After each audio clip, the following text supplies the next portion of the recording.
하나님의 은혜에 머물러야 하는 이유에 대한 제아의 말씀으로 말씀을 나눕니다. 사랑하는 우리는 신앙생활함에 있어서 중요한 것은 뭐냐면 어떤 신앙의 은혜를 체험한다라고 하는 것. 그것에 만족하게 되면 신앙이 성장하지 않을 수가 있다는 겁니다. 하나님의 은혜의 자리를 떠나지 않고 계속 머물러야 된다는 거예요. 은혜를 경험했지만 우리 하나님의 은혜의 자리를 벗어나서 우리 하나님의 은혜의 자리를 머무르지 않게 되면 성도의 신앙은 멈추는 것이 아니라 퇴보하게 되어 있습니다. 신앙이라고 하는 것은 성장하지 않으면 멈추는 것이 아니라 성장하지 않으면 뒤로 물러나게 되어 있더라는 거예요. 그래서 말씀을 가까이 하던 성도가 말씀을 가까이 하지 않게 되거나 기도를 늘 언제나 갈급하게 찾았던 성도가 기도하는 일을 멈추게 되거나 아니면 하나님 앞에 늘 언제나 깨어 있어서 신실한 성도로 살아가기를 그렇게 우리 하나님 앞에 결단했던 성도가 삶이 너무나 무료하고 깝깝하다라고 하는 이유로 우리 하나님의 그 영민한 깨어있는 그런 삶을 살지 못하게 되었을 때 그때 갑자기 세상의 달콤한 것들이 너무나 강하게 다가온다는 거예요. 세상의 달콤한 분위기가 너무나 아주 유혹으로 들어옵니다. 그러면 순식간에 하나님의 성도가 세속인으로서의 삶을 따라가는 거예요. 왜냐하면 기준점을 잃어버렸거든요. 하나님의 은혜 안에 머무르는 삶의 기준점을 잃어버리게 되면 그 기준점을 잃어버리는 순간 다른 것들이 그 기준점의 자리에 들어오기 때문에. 그런데 어차피 우리는 이 세상 가운데 영적 싸움을 살아가는 거예요. 하나님이 아니면 세상이란 말이죠. 그죠? 그 중간에 어정쩡한 건 없어요. 하나님 아니면 세상이란 말이죠. 그죠? 그러니까 하나님으로 위치 지어 있었던 우리의 위치가 그 위치를 상실하게 되는 순간 그 하나님으로부터 자리매김되었던 그 위치는 세상의 자리로다가 갑자기 순식간에 탈바꿈된다는 거죠. 오늘 말씀은 그렇습니다. 과연 너희들은 우리 하나님 앞에 하나님의 은혜 가운데 머무르는 신앙생활을 하고 있느냐 아니면 하나님의 은혜의 자리를 뒤로 물러나 있는 그런 어정쩡한 신앙생활을 하느냐라고 하는 것을 물어보고 있습니다. 오늘 본문에 등장하고 있는 요아스 왕이라고 하는 사람은요, 정말 천신만고 끝에 살아난 왕이에요. 하나님의 특별한 보호와 특별한 사랑으로 이 요아스 왕이 살았어요. 자기의 그 전체 시족 자체가 다 죽었습니다. 근데 특별하게 하나님께서 제사장 부부를 통해서 이 목숨을 살려놨다는 거예요. 그런데 너무나 당시의 세상이 죄악으로 만연되어 있고 혹여라도 왕의 시족이 누구에게나 한 사람 발견이 된다 싶으면 그 사람을 아마 즉결 처분해야 되는 그런 위험한 상황이라는 거죠. 그래서 제사장 부부가 성전 안에서 정말 은밀하게 성장을 시켰습니다. 그런 다음에 나중에 훗날 유다의 왕으로 즉위시켜주는 그 놀라운 은혜를 이 요아스 왕이 경험을 했어요. 아, 내가 하나님의 그 놀라운 은혜 가운데 내가 살아났구나. 하나님의 놀라운 그 보호하심과 하나님의 놀라운 지켜주심 때문에 내가 유다의 왕이 되었구나. 하나님 감사합니다. 하나님 은혜를 잊지 않겠습니다. 하나님의 그 놀라운 사랑과 은혜를 백성들과 나누고 또 하나님을 섬기는 일에 내 일생을 살겠습니다. 라고 그렇게 순수한 마음으로 선한 결단을 했던 이 왕. 그래서 초기에는 하나님의 성전을 정말 아름답게 가꾸려고 했어요. 하나님을 위한 그 섬김을 정말 열성적으로 했다는 거예요. 그런데 이렇게 하나님과 또 하나님의 그 놀라운 믿음의 멘토였었던 제사장과 또 백성과 또 같이 이렇게 신실하게 믿음의 길을 걸어갔던 왕이 우리 하나님의 그 놀라운 그 은혜의 통로였던 제사장이 죽게 되자 갑자기 신앙이 추락하기 시작했다는 거예요. 어떻게 보면은 신앙이 뿌리 깊게 자리되지 못했다라고 하는 것을 반증해 주는 거죠. 어떻게 보면은 사람 따라서 신앙생활 했다라고 하는 것을 보여주고 있는 거예요. 살아가서 우리는요, 공동체적으로 은혜를 받는 것도 받는 건데, 개인적으로도 은혜를 받아야 되는 거예요. 공동체적으로 우리가 성삼위 하나님을 경배하고 찬양하고 높이는데, 공동체적으로 그렇게 한다고 해서 개인적으로 하는 거에 대해서 소홀히 해서는 안 된다는 거예요. 개인적으로도 나의 하나님, 나의 구주, 나의 영원한 지존자, 예수 그리스도를 나 스스로가 고백을 해야 되는 거예요. 내 신앙 내가 고백을 할 수가 있어야 돼요. 근데 요아스 왕은 그렇지 않았던 것 같아요. 그러니까 사람에 따라서 이렇게 신앙이 성장하다가 그 사람이 사라지니까 갑자기 신앙이 곤두박질 치기 시작했다는 거예요. 하나님의 은혜의 자리에 머물렀었던 왕이 이제 하나님의 은혜의 자리를 떠나버리게 되니까 곧바로 어떻게 됩니까? 하나님의 말씀이 안 들려요. 자꾸 아첨하는 신하들의 이야기가 들리고 뭔가 달콤하게 자기를 인정해주는 그런 아부하는 사람들의 말이 이제 들리기 시작을 하더라는 거예요. 그러니까 하나님의 말씀을 점점 상실해 가니까 아첨꾼들의 이야기만 자꾸 들리는 거예요. 그렇게 순수한 마음으로다가 하나님을 사랑했고 그 마음으로 하나님을 섬겼고 또 하나님의 성전에서 정말 백성들이 온 마음과 정성을 다해서 하나님께 예배를 드리면 그것이 감동이었고 감격이었는데 아첨꾼들이 뭐라고 얘기합니까? 믿음도 없었던 아첨꾼들이 저 성전 버리십시오. 하나님을 섬기는 저 성전 포기하십시오. 우리의 삶을 진짜 구체적으로 실제적으로 지켜주고 축복해 줄 수 있는 신은 우상입니다. 바알과 아세라를 섬기십시오. 그렇게 아첨꾼들이 달콤한 말로 욕을 했다는 거예요. 순식간에 넘어가 버렸습니다. 순식간에. 그래서 오늘 19절 말씀, 18절 말씀, 17절, 18절 말씀 보면 이렇게 나와 있어요. 여호야다가 죽은 후에 유다 방백들이 와서 왕에게 절하매 왕이 그들의 말을 듣고 하나님의 말을 들은 것이 아니라 아첨꾼들의 말을 듣고 18절 보시면 그의 조상들에게 하나님 여호와의 전을 버리고 하나님의 성전을 버렸습니다. 아세라 목상과 우상을 섬겼으므로 그 죄로 말미암아 진노가 유다와 예루살렘에 임하니라. 사랑하는데 그렇지만 하나님은 믿음의 백성들을 쉽게 포기하시는 분이 아니시죠. 우리의 삶의 상황도 그렇다는 겁니다. 우리가 은혜의 자리를 잘 머무르고 있다가 은혜의 자리를 떠나게 되는 순간 곧바로 세상의 이야기가 야릇하게 들어옵니다. 세상이 믿지 않는 여러 가지 이야기들이 우리의 삶을 지배하게 돼요. 그럴싸하게 보이거든요. 그런 말들을 경청하고 그런 말들을 추구하는 것이 정말 내가 살아가야 할 길인 것으로다가 착각을 할 수가 있다는 겁니다. 왜 그렇습니까? 사람의 말에도 힘이 있어요. 칭찬하는 말에도 힘이 있고 또 악하게 비판하는 말에도 힘이 있어요. 그래서 칭찬하는 말을 할 때 물론 옆에 있는 사람들의 마음을 돋궈주기도 하지만 또 뭔가 그 사람의 특정한 사람에 대해서 정죄하거나 비판을 하게 되면 그 사람을 인격적으로 살해하는, 인격적으로 완전히 파괴해버릴 수도 있습니다. 그게 말의 힘이라는 거예요. 그런데 하나님의 말씀을 기준 삼게 됐을 때 사람의 말을 분별할 수가 있거든요. 근데 하나님의 말씀에 그 기준점이 없으면 사람의 말을 분별할 수가 없습니다. 자기를 그저 달콤하게 이야기해주는 이야기가 다 좋은 말로다가 받아들일 수가 있다는 거예요. 얼마나 당시의 신하들이 이 왕에 대해서 아첨을 했겠습니까? 한 자리 하려고. 근데 하나님의 말씀을 떠났던 말들이잖아요. 그죠? 세상의 말이란 말이에요. 하나님의 말이 아닌 거예요. 그러니까 이들의 말을 듣고 한순간에 하나님을 섬기는 일들을 포기하기 시작을 했다는 거예요.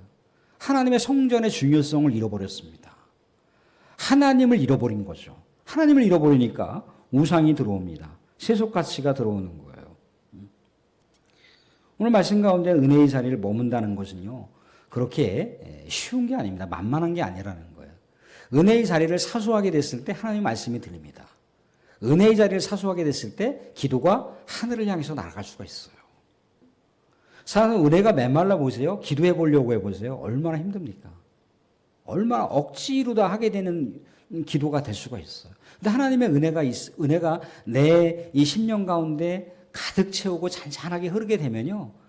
그냥 뭐 많은 말씀을 하지 않더라도 그냥 우리 하나님 앞에 나와서 그냥 잠시라도 내가 분주한 삶의 일정 속에서도 잠시라도 내가 하나님 안에 이 하나님의 영이 머물고 있는 공간에 잠시 머무르다가, 아니 우리가 하루 일을 시작할 때 하나님 오늘 이러이러한 일정이 있는데 하나님의 은혜가 임하게 해주세요, 하나님의 영이 충만하게 해주세요 라고 그렇게 우리가 하나님을 바라보면서 하나님과 영적인 교류를 맺고 그렇게 하루를 시작한다라고 하는 게 얼마나 든든하게 느껴지는지 그렇다는 거예요.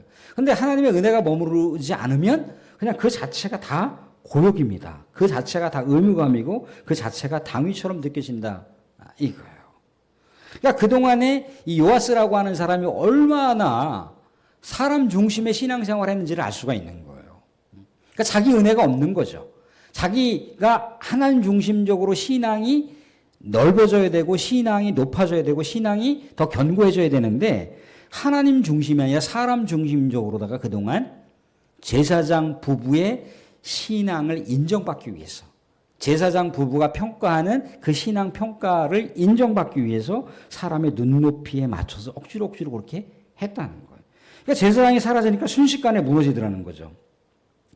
사람은 은혜의 자리를 떠나게 되면 예배도 무너지지만 우리가 우리 하나님의 말씀을 통해서 나오는 진리의 가르침을 우리가 잃어버릴 수가 있습니다. 교회를 쉽게 생각할 수가 있어요.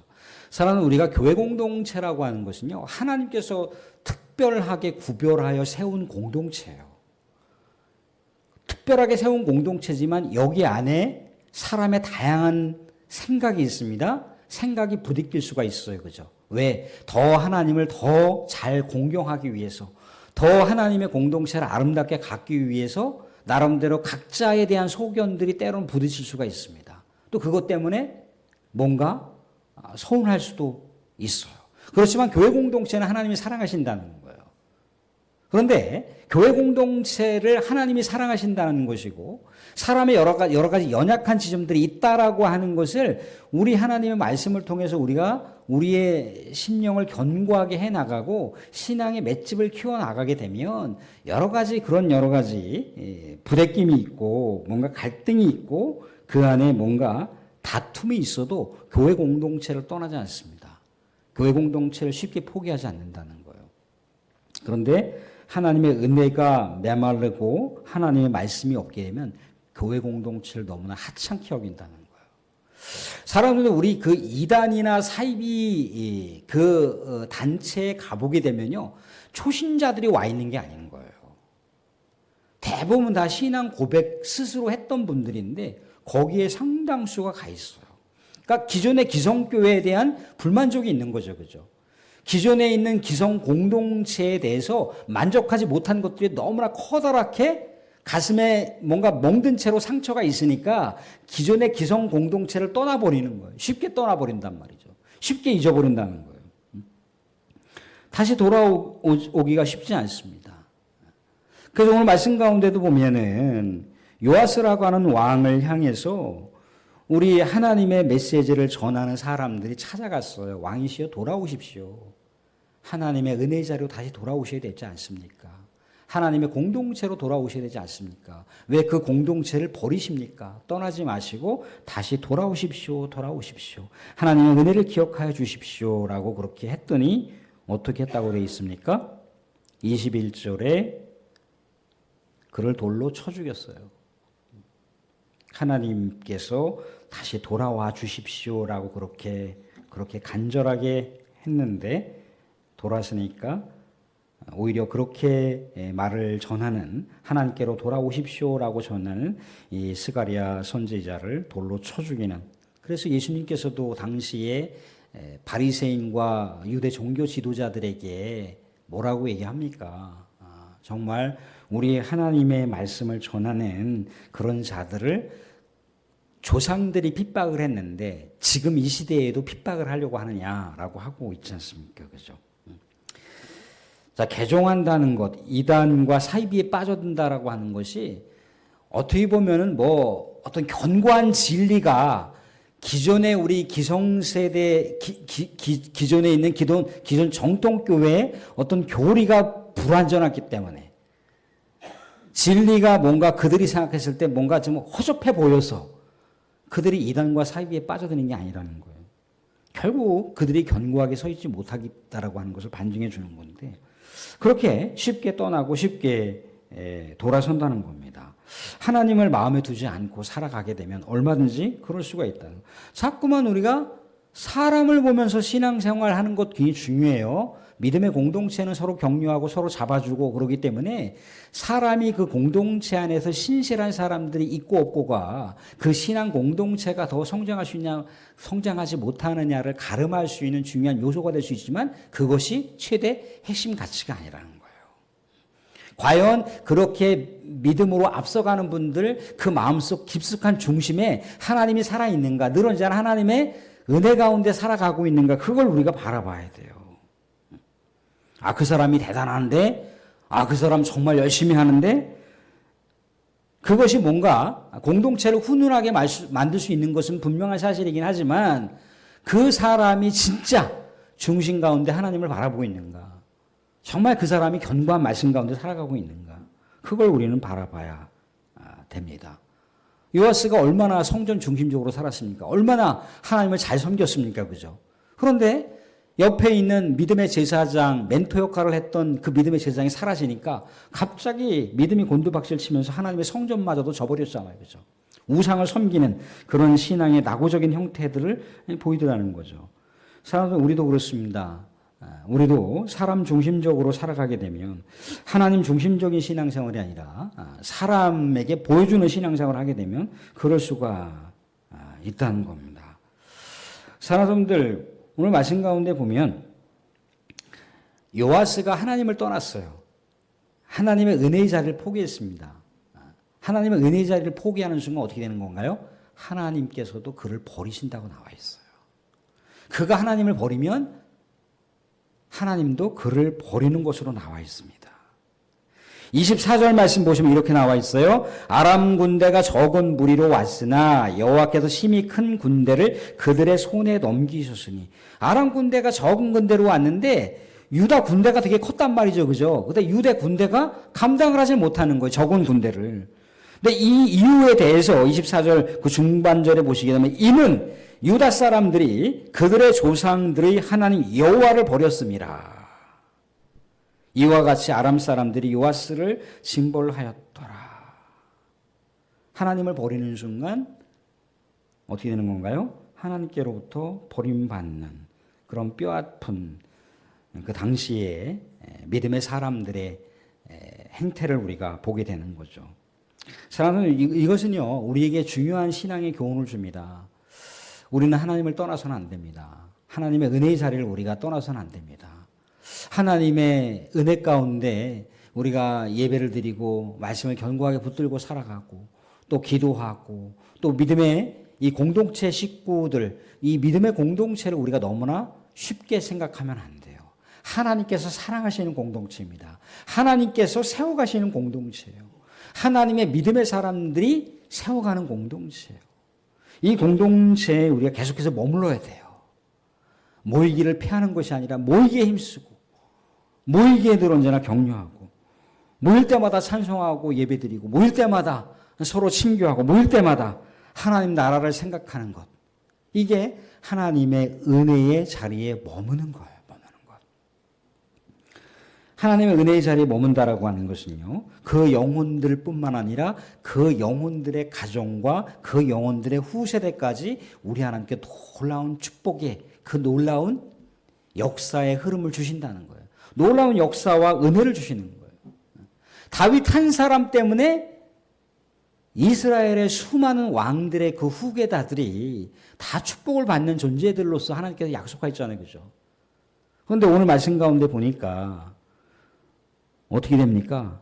요아스가 하나님을 버리니까 그의 후세대들이 계속해서 하나님으로부터 이런저런 징계를 받는 상황들을 볼 수가 있어요. 물론 하나님의 징계는 다시 돌아오라고 하는 메시지예요. 완전히 멸망시키려고 하는 징계가 아니라 돌아오라고 하는 우리 하나님의 채찍입니다. 그래 돌아오지 않더라는 거예요. 하나님을 떠나면 하나님의 은혜의 자리를 그렇게 외면해 버리게 되면 쉽게 돌아올 수 없다는 겁니다. 그렇기 때문에 힘들다는 거예요. 사람들, 오늘 하나님의 은혜의 자리에 머물러야 하는 이유는 뭡니까? 우리는 하나님의 백성이니까. 하나님의 존귀한 피로 값주고 이 땅 가운데 살아가는 영원한 우리 하나님의 자녀니까 우리 하나님 은혜의 자리를 떠나면 안 되는 거죠.